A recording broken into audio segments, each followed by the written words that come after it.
And good afternoon. Welcome to this virtual briefing. The India-Sri Lanka Virtual Bilateral Summit was held just a while ago between our PM and Prime Minister Mahinda Rajapaksa. To brief us on this summit, I have with me Joint Secretary IOR Shri Amit Narang. Joint Secretary will make his opening remarks and thereafter he will take your questions. So over to you, Amit. Thank you, Anurag. Good afternoon to everybody.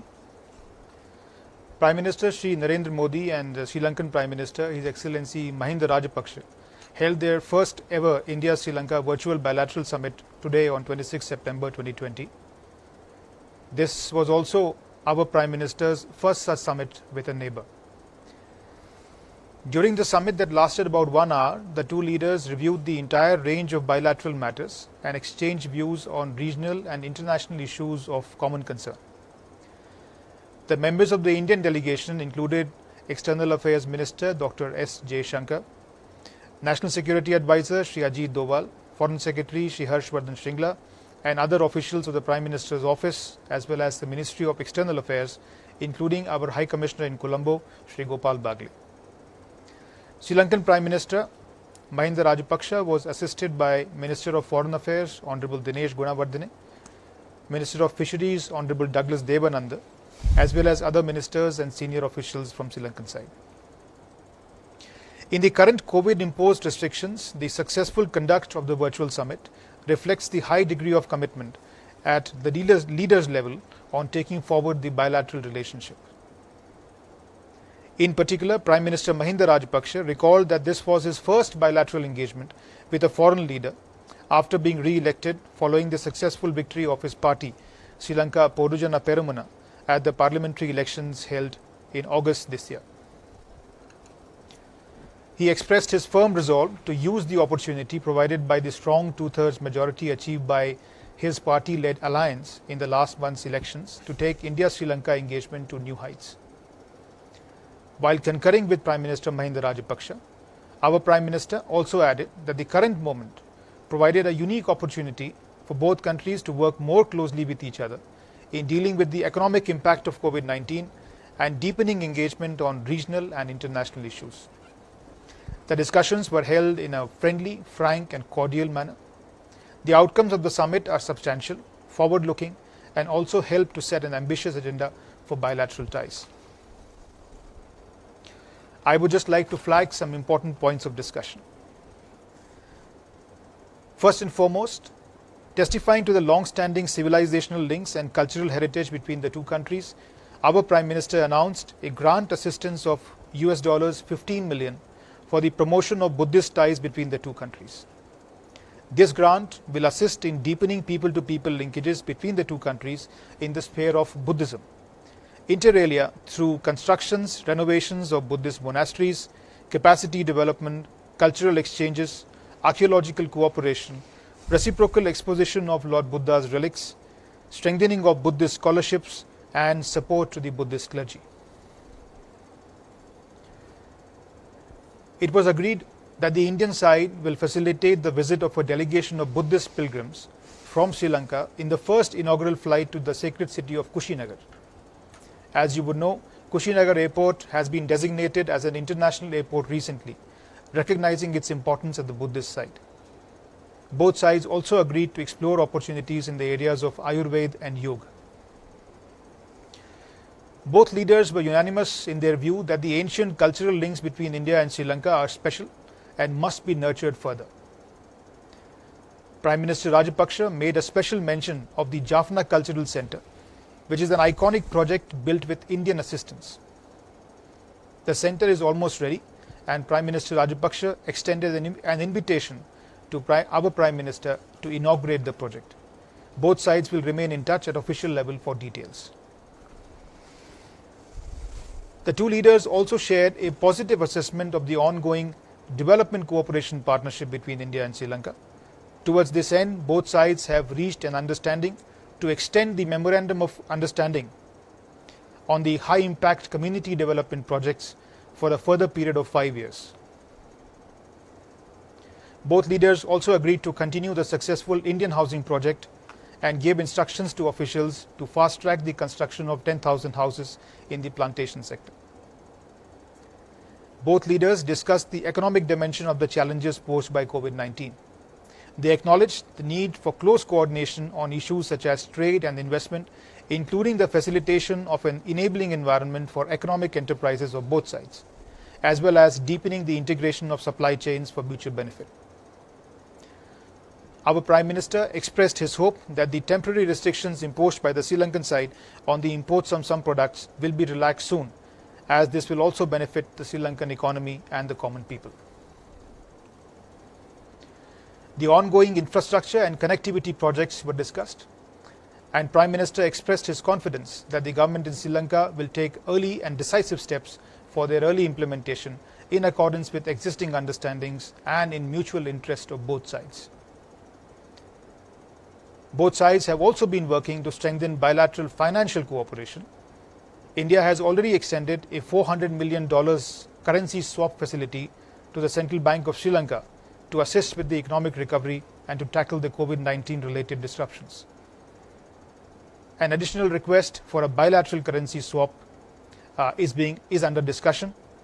Technical discussions on Sri Lanka's request for deferment of the debt repayments are also going on. The two Prime Ministers expressed satisfaction with the robustness of the security and defence cooperation between the two sides. They agreed to continue and further strengthen the mutual exchange of personnel and training, maritime security cooperation, and India's support to Sri Lanka in the spheres of defence and security. The recent coordination exhibited by the armoured forces of both sides in controlling the fire on the MT New Diamond, the oil tanker, and thereafter stabilizing the ship, which was carrying a crude oil cargo of nearly 300,000 metric tons of crude oil, and thereby preventing a cargo oil spill, was specifically acknowledged by the leaders as an example of practical collaboration. Prime Minister Rajapaksa made a special mention of the excellent support rendered by the Indian Coast Guard and the Indian Navy in this operation. Both leaders acknowledged the progress made in information sharing and cooperation in both counter-terrorism as well as dealing with drug trafficking.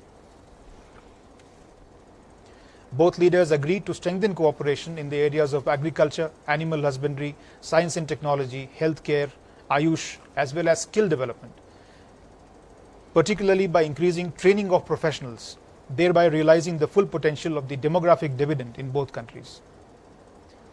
Prime Minister Rajapaksa noted that sports can act as a bridge between the two countries and further enhance our people-to-people ties, and specifically mentioned cricket in this regard. Both leaders also exchanged views on reconciliation in Sri Lanka. Prime Minister called on the new government in Sri Lanka to work towards realizing the expectations of Tamils for equality, justice, peace and dignity within a united Sri Lanka by achieving reconciliation nurtured by the full implementation of the constitutional provisions. He emphasized that full implementation of the 13th Amendment to the Sri Lankan Constitution is essential for carrying forward the process of peace and reconciliation. The two leaders also exchanged views on the fishermen issues. They agreed to continue and strengthen the ongoing constructive and humanitarian approach to this problem through existing bilateral channels, and instructed relevant officials to this effect. Thank you.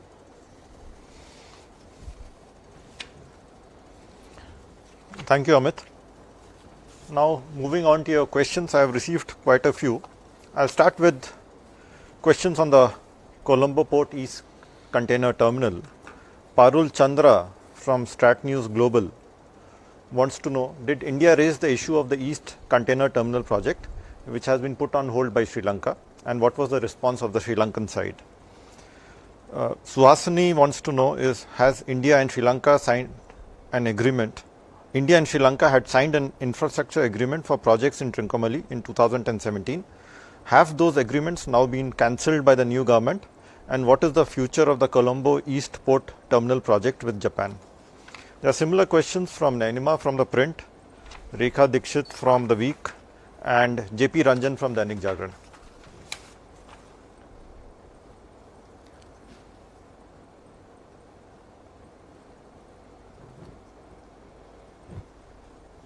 I think I'll take the questions as broadly pertaining to the to the economic projects under discussion between the two sides.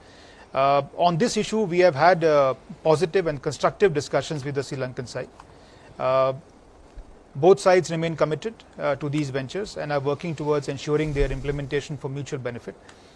During the summit, our Prime Minister expressed his confidence that the new government will take early and decisive steps for the implementation of these projects. Parul Chandra from Strat News Global wants to know, during the meeting, did India seek any kind of assurance from the Sri Lankan side that the 13th Amendment won't be done away with?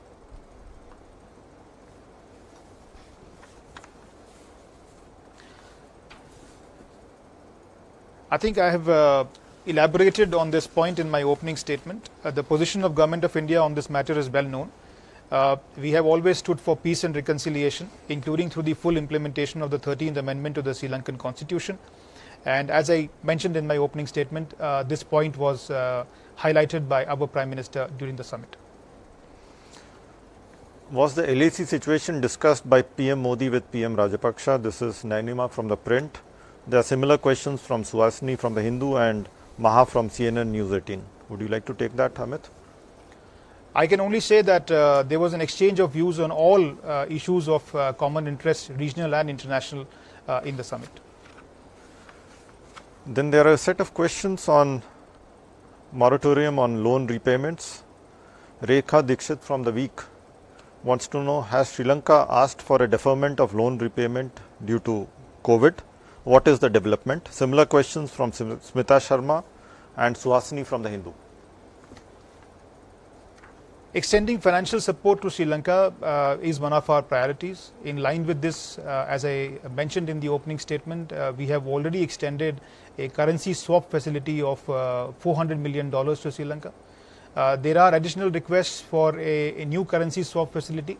There is also a request for deferment of their debt repayments which are due to India. Both these requests are currently being discussed at the official level, and we are hopeful that at the technical level we will be able to arrive at a mutual understanding very shortly. Akhilesh Suman from Rajya Sabha TV. Sri Lanka and India are maritime neighbors. What contours of maritime cooperation was discussed between the two prime ministers? Is there any chance of logistics agreements signed between the two countries? There's another question on the same lines from Ranjit Kumar of Rakshak News. India and Sri Lanka are maritime neighbors, and maritime security and maritime cooperation are always important pillars for our overall partnership. Several issues are discussed under this broad rubric. This area was also touched upon by the leaders in their discussions, and both sides agreed to further strengthen their already pretty strong collaboration on both maritime cooperation as well as specifically on maritime security, not least and especially in the including in the areas of BIMSTEC and Indian Ocean Rim Association. There's another question from Suhasini from The Hindu. Will there be a travel bubble set up with Sri Lanka?